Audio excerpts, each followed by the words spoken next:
Hey everyone, welcome back to my channel. Hope you all are doing great.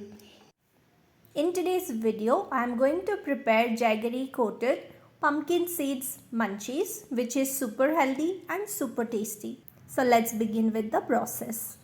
Here I am heating up a frying pan and we need to roast the required quantity of pumpkin seeds in low flame. Make sure you are roasting them in low flame so that seeds are nicely roasted and cooked from inside out. Once they are roasted, you will notice they have started changing its color. They will become fluffier. Keep it aside. In the same frying pan, adding about 1 teaspoon of ghee, 1 tablespoon jaggery. I am adding little more ghee just to make sure jaggery melts nicely. Once jaggery melts in low flame, we'll start adding the roasted pumpkin seeds. Give this a good mix until the seeds are nicely coated with ghee and jaggery.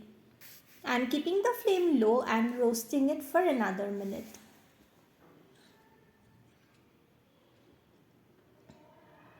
Once it's done, switch off the flame and allow it to cool down. Once it cools down, you can store it in an airtight container for a few days. So that's all for today's video. I hope you liked this video. If you did, do make sure to like this video, leave a comment and subscribe to the channel. Until we meet next time, stay healthy and happy. Bye-bye.